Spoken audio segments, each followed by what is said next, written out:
योद्धा कभी अपना वचन नहीं तोड़ते। हम अभिमन्यु को तो नहीं ला पाए उत्तरा, परंतु उसकी ओर से एक संदेश लाए हैं।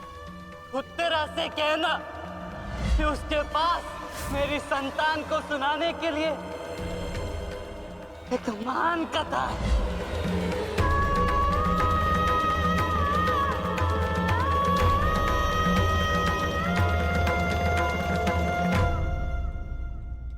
उत्तरा,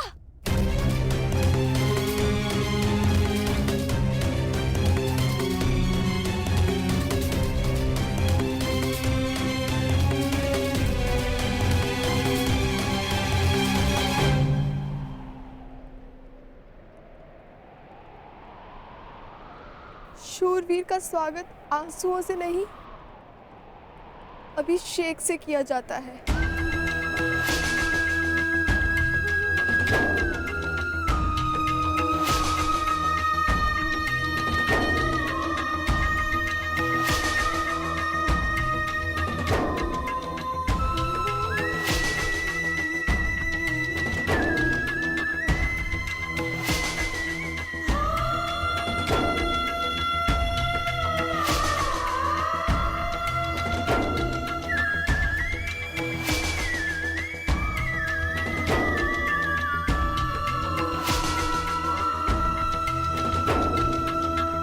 अंतिम यात्रा पे जा रहे हैं आर्य।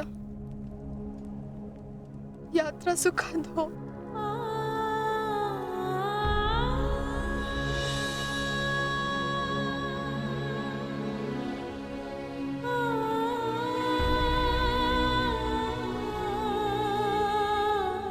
मेरी शुभकामनाएं हैं कि उस लोक में आपकी कीर्ति अक्षत हो।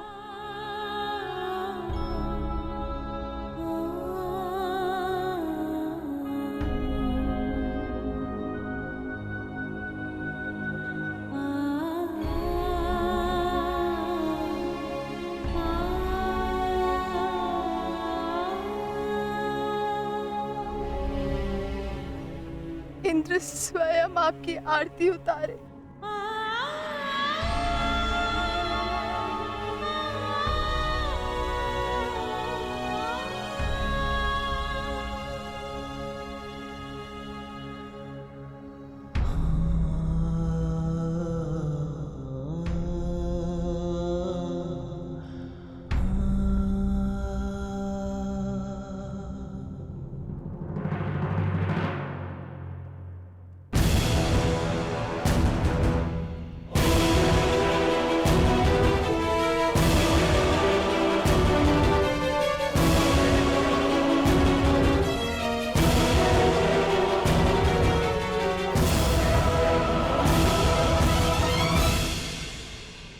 क्यों आए हो यहाँ? हमारे पुत्र की मृत्यु का उत्सव मनाने? नहीं,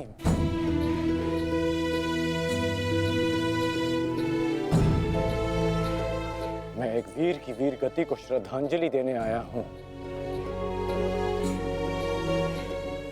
एक पाप का पश्चाताप करने आया हूँ। पश्चाताप नहीं, प्रतिघात होगा। कौरवों ने नियम भंग करके सीमा तोड़ी है और अब मैं इस महायुद्ध में बनाए हुए सारे नियम त्यागता हूं।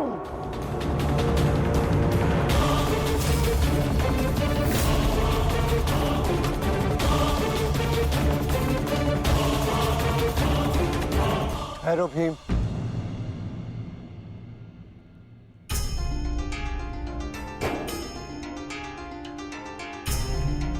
ये मत भूलो कि हम पांडव हैं, कौरव नहीं।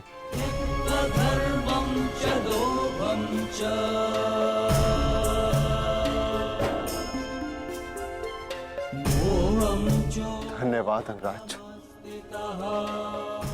कि आपने हमारे पुत्र को पीड़ा से मुक्त किया, परंतु अब हमें सहानुभूति की आवश्यकता नहीं। मैं यहाँ सहानुभूति देने नहीं आया हूँ, मैं यहाँ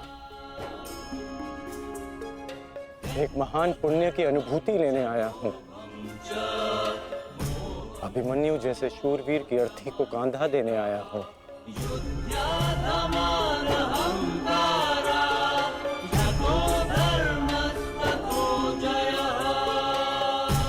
इस पुण्य से मुझे विरक्त मत कीजिए धर्मराज। ये युद्ध है युधिष्ठिर, और युद्ध में स्थिर रहना तुम्हारा धर्म है, तुम्हारे नाम का अर्थ है। अंगराज ने भी इस युद्ध में अपने पुत्र को खोया है। वो यहां अपना दुख बांटने आए हैं, अपनी पीड़ा काटने आए हैं। अंगराज को आने दो युधिष्ठिर। सरस्वतीं व्यासं ततो जयम् उदीरये।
ये च कृष्णे गुणास्फिताः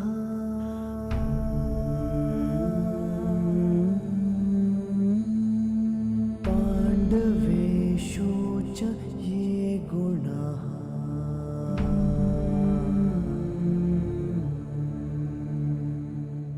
अभिमन्यु किलेकस्था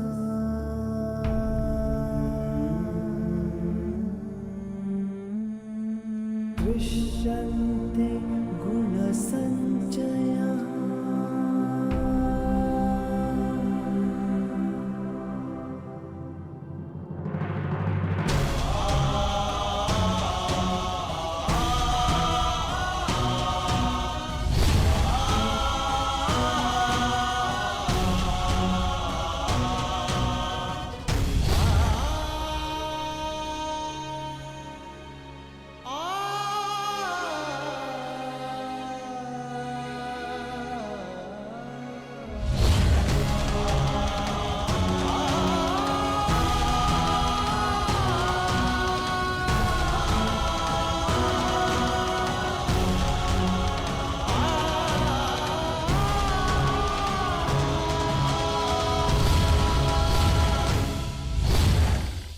गुरुकुल की तीसरी पीढ़ी का नाश हुआ है महाराज।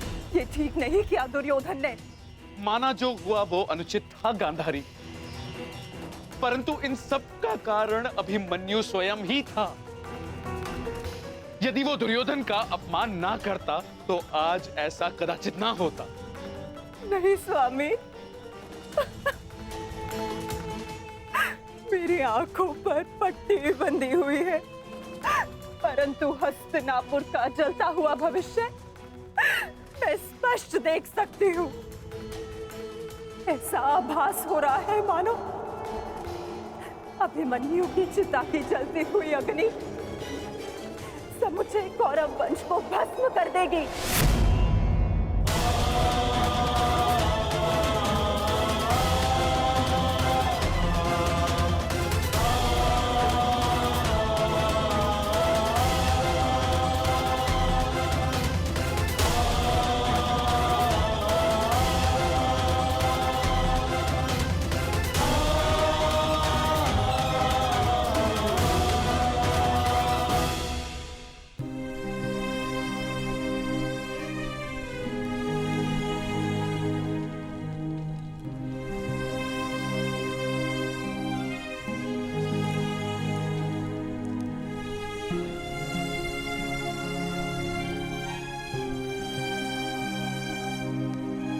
पार्थ, अंतिम विधि आरंभ करो।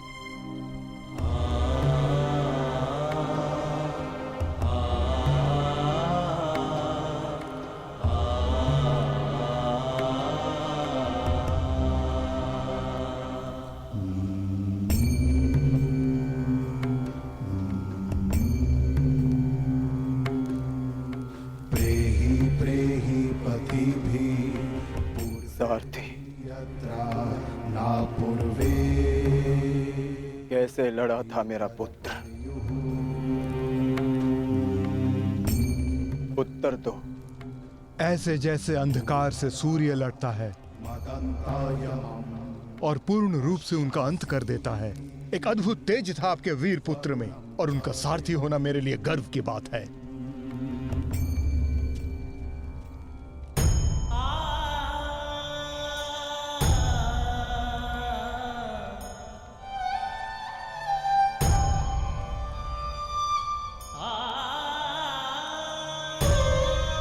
जब 6 योद्धाओं ने अभिमन्यु पर आक्रमण किया तो उसने क्या कहा था भ्राताश्री?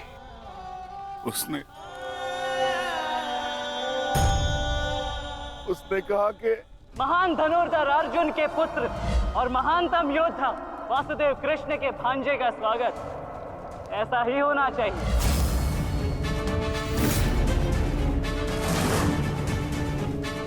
जब आपने उसे भीतर जाने से रोका था ज्येष्ठ, तब उसने क्या कहा? एक योद्धा मृत्यु के भय से पीछे नहीं हटता था श्री, वो आगे बढ़कर मृत्यु का वरण करता है। और आज मृत्यु को भी अर्जुन पुत्र के बाणों का तेज सहना होगा। मैं इस चक्रव्यूह में आया हूं ताकि पांडवों का सर गर्व से उठा रहे। और विश्वास कीजिए ताक्षरी, यदि मेरा सर भी कट जाए तब भी आपका सर गर्व से उठा रहेगा। दुर्योधन के सामने दुर्जय बनकर खड़ा था हमारा पुत्र अभिमन्यु। कहा था ना मैंने काकाश्री, जब जब मिलूंगा वस्त्रहरण करूंगा। आप सब उसकी रक्षा के लिए भीतर क्यों नहीं जा पाए?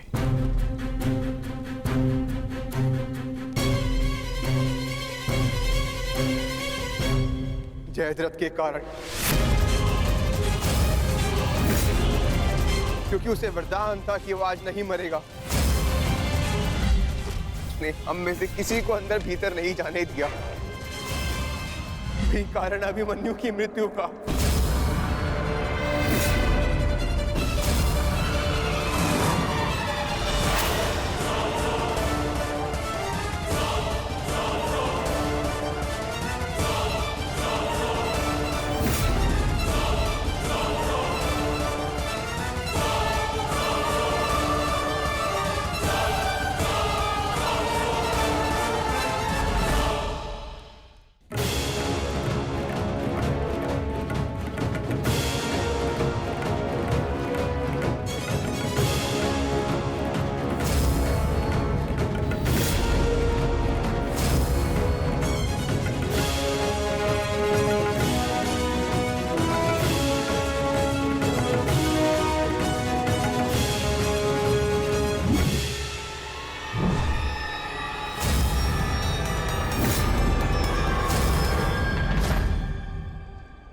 आज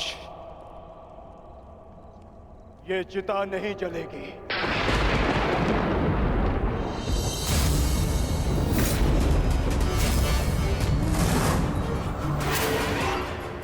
बल्कि कल 2 चिताएं जलेंगी। मैं कौंते अर्जुन अपने अभिमन्यु के अंश की सौगंध लेता हूं कि कल सूर्यास्त होने से पूर्व मैं जयद्रथ का वध करूंगा।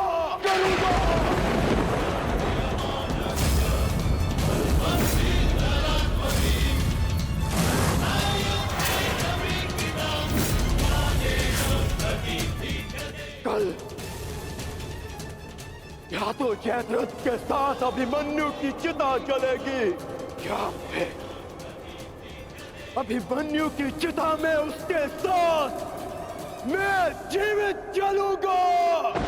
मेरा प्राण, अर्जुन का प्राण।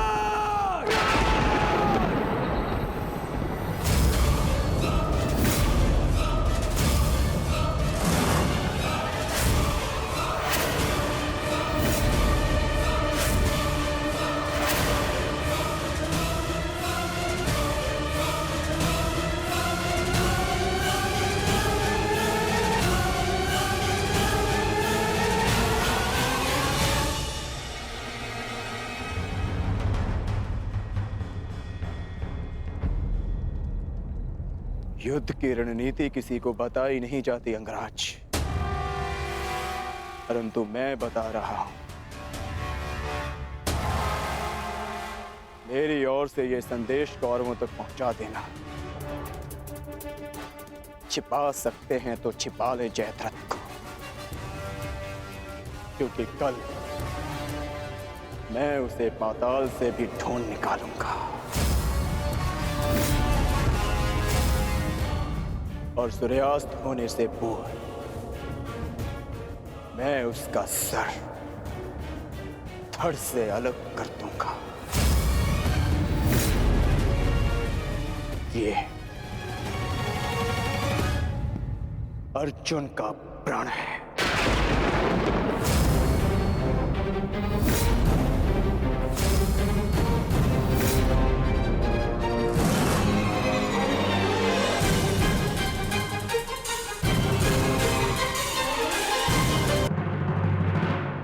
ये चिंता का विषय है युवराज। ये एक योद्धा की ललकार नहीं, एक पिता का प्रतिकार है। अर्जुन ने अपने पुत्र के शव के समक्ष प्रतिज्ञा ली है, और यदि अर्जुन ने प्रतिज्ञा ली है तो उसे पूर्ण करने का संपूर्ण प्रयास करेगा वो। बस आचार्य द्रोण, बस। पितामही की भांति आपको अवसर चाहिए होता है हमारे शत्रुओं की प्रशंसा करने का। आपको हम कौरवों से अधिक उस अर्जुन की प्रतिज्ञा पर विश्वास है, किंतु आप भूल रहे हैं कि किस प्रकार अपने भ्राता के पुत्र के प्राणों की भीख मांग रहे थे वो पांडु पुत्र। आज पुत्र यमलोक गया है और कल पिता जाएगा, और इसे आप सुनिश्चित करेंगे क्योंकि आप कौरवों के सेनापति हैं। दुशासन,